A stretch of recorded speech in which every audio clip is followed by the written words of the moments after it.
नमस्कार, the कंका TV news देख रहे हैं आप। आखिरकार देश का कैसा दुर्भाग्य है, जैसे कि बिटिया को न्याय मांगने के लिए, एक बिटिया के न्याय के लिए लोगों को जो है कैंडल मार्च निकालना पड़ता है और उसके बाद जो है एक बिटिया के लिए, एक बिटिया के न्याय के लिए जो है भीड़ इकट्ठी करनी पड़ती है और सरकार तक आवाज पहुंचानी पड़ती है। उसके बाद बिटिया को न्याय मिलती है, उसके बाद भी नहीं मिलती है। अपराधी खुले घूमते हैं और पता नहीं कैसे इन अपराधियों को इस तरीके से घूमने दिया जाता है। समाज में भी उन्हें कुछ नहीं किया जाता है। इस तरीके से कैसे समाज चल रहा है, और उसी के मामले को लेकर हम इस वक्त आरियारी में मौजूद है, जहां एक राधा और रश्मि का मामला चल रहा है। राधा की बिटिया रश्मि है, जिनकी मौत हो गई है, FIR दर्ज भी हो गया है। उसके बाद भी अब कार्रवाई नहीं हो रही है। लगातार वो चीख चीख कर चिल्ला रही है, रो रही है, परेशान है, उसके बाद भी कार्रवाई नहीं हो रही है। हमारे साथ आकांक्षा जी हैं, ये बेबाक बोलती हैं और बहुत ही कहीं ना कहीं अगर बात की जाए आकांक्षा की, तो आकांक्षा से जो रश्मि का तालमेल था वो काफी कुछ अच्छा था। वो रश्मि को जानती है, राधा को भी जानती है, इनके परिवार वालों को भी जानती है। इनसे बातचीत करते हैं आखिरकार समाज के ओर जा रहा है और क्यों जो है एक बिटिया के न्याय के लिए कैंडल मार्च निकालना पड़ता है। आखिरकार क्या ही कुछ हो रहा है समाज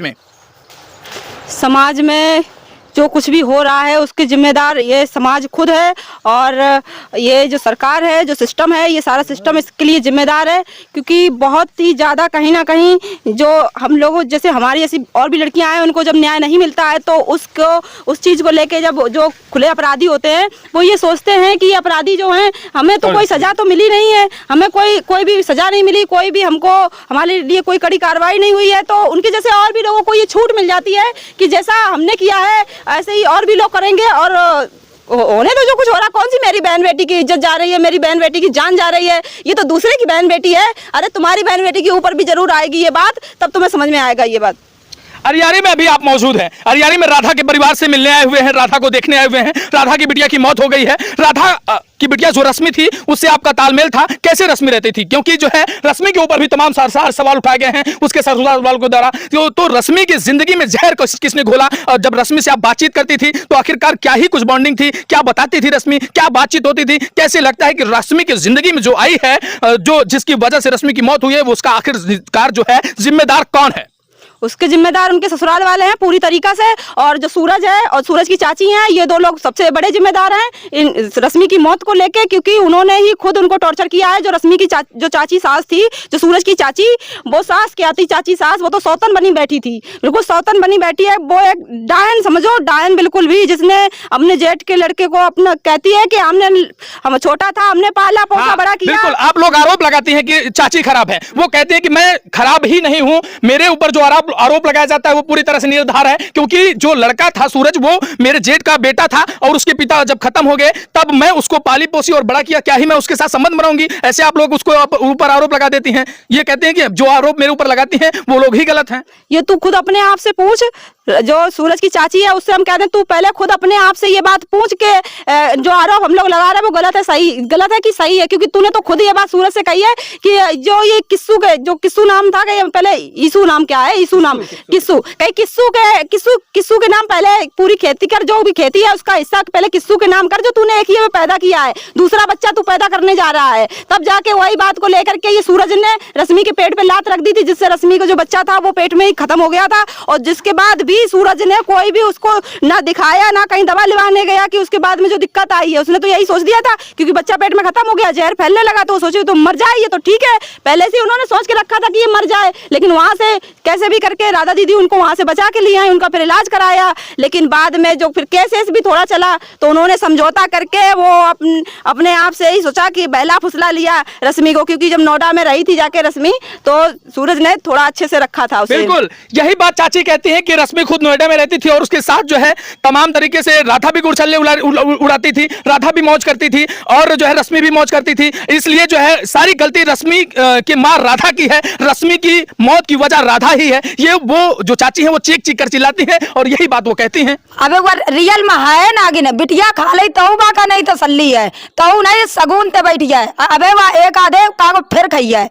तब वो का सुकून मिली है राधा। हाँ राधा, वो तो अपने बचाव के लिए राधा दीदी को और उनकी रश्मि को गलत ठहरा रही हैं। और रही बात मौज की, तो एक जो लड़की है वो अपने पति के साथ रह रही थी, वो अपने चाहे कैसे भी रहे रश्मि, वो तो वहाँ सुख शांति से तो रहेगी, मौज से रखने के लिए ही तो बिटिया की शादी की जाती है कि वो खुशी से और अच्छे से रहे। तो इसलिए कहिए, और जो राधा दीदी को ये तो उनके ऊपर गलत आरोप लगाए जा रहे हैं। और यही चीज कि जो रश्मि है वो अच्छे से रह रही थी नोएडा में, इस चीज को लेके जो सूरज की चाची थी इसे बहुत ज्यादा जलन टेंशन भाई, बहुत ज्यादा दिक्कत भाई, जिस वजह से जाके इन्होंने ये षड्यंत्र रचा कि जाके अब रश्मि की जिंदगी में जहर घोला जाए, ऐसे मारा पीटा जाए, फिर बहुत ज्यादा ही टॉर्चर किया गया, मारा गया रश्मि को, बहुत मारो पीटो।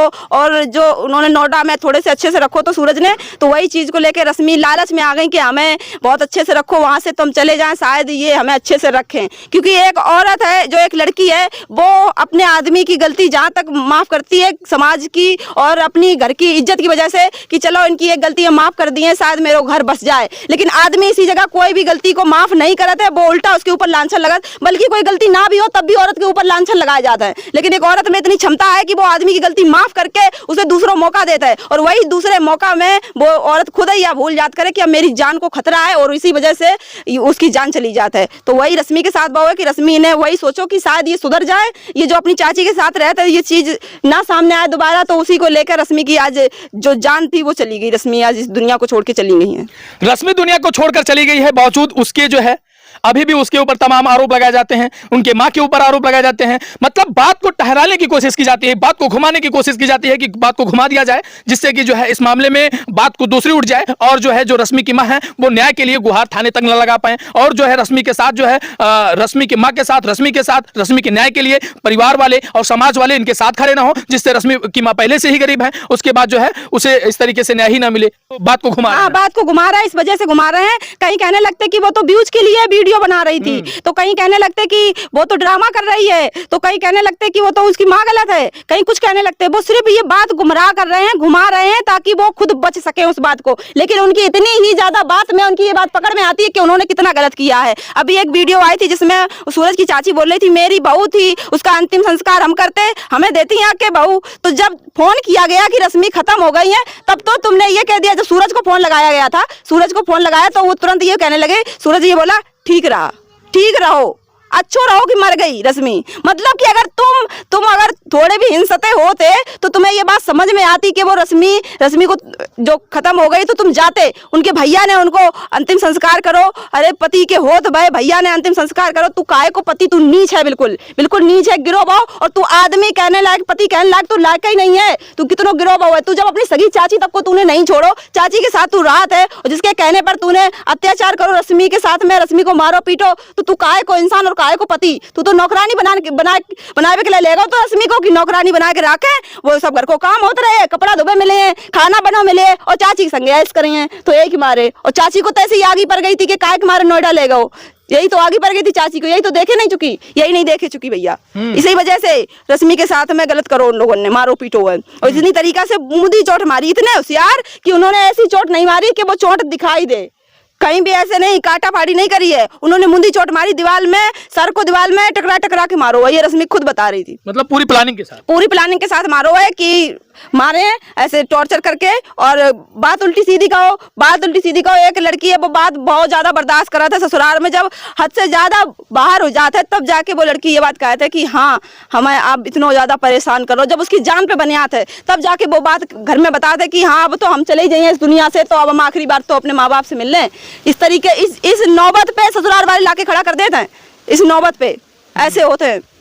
अरे कुछ का जिम्मेदार आप सिस्टम को ही मानते हैं कि सिस्टम को ही मानता है। अगर सिस्टम अगर इंसाफ दे, अगर न्याय करे, कड़क से कड़क कार्रवाई करे, तो जो दरिंदे हैं जिन लोगों ने लड़कियों की जिंदगी बर्बाद करी है, उनके साथ गलत किया है, अगर उन्हें सजा मिलेगी तो इससे समाज में एक सुधार होगा कि उन्होंने अपनी बहू को मार डाला है, तो देखो उनको ऐसी सजा हो गई है, तो वो डर के अपनी बहू को कम से कम अच्छे से तो रखेंगे। जब वो खुले घूमेंगे वो कहेंगे फलाने ने अपनी बहू को मार डाला, उन्हें कुछ हुआ नहीं, तो हमें क्या होगा। ऐसी सूरज का है, सूरज के आसपास की एरिया के जो भी लोग होंगे, सूरज ने अपनी रश्मि को मार डाला, अगर इन्हें रश्मि को इंसाफ नहीं मिलेगा और सूरज और इनके घर वाले ऐसे खुले घूमेंगे, तो जो उस एरिया के आसपास के लोग हैं वो यही कहेंगे कि हम अपनी, और देखो उनको जब कुछ नहीं हुआ तो हमें क्या हो जाएगा, हमें भी कुछ नहीं होगा, हम भी पैसा भर देंगे। उनकी तो सोशल मीडिया पे इतनी ज्यादा एक्टिव होती है, उसके बाद भी उनका नहीं कुछ हुआ तो हमें तो कोई जानता भी नहीं है। क्योंकि अभी तो जो रश्मि है और जो राधा दीदी है, ये तो चलो इनको सोशल मीडिया में कई लोग जानते हैं, आसपास के लोग बहुत ज्यादा लोग जुड़े हैं और सब लोग न्याय दिलाने की कोशिश कर रहे हैं।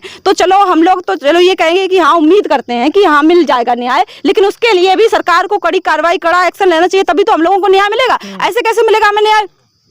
तो इसमें जो उधर के लोग हैं, जो इधर के भी लोग हैं, वो बस यही सोचेंगे कि हम भी एक बहू को लेके आए, दहेज तो मिल ही गया, अब इसको मार दो, दूसरी कर लेंगे और दहेज मिल जाएगा। अब एक रस्मी और इसके हत्या चढ़ जाएगी। और भी चढ़ेंगी, एक नहीं जाने कितनी रस्मी चढ़ेंगी, जाने कितनी, एक नहीं जाने कितनी, जाने कितनियों की जिंदगी बर्बाद होगी, जाने कितनियों की ऐसी ऐसी लाशें उनकी उठेंगी और ऐसे ही बलि चढ़ती रहेंगी, क्योंकि ये सिस्टम ही इसका पूरे जिम्मेदार है।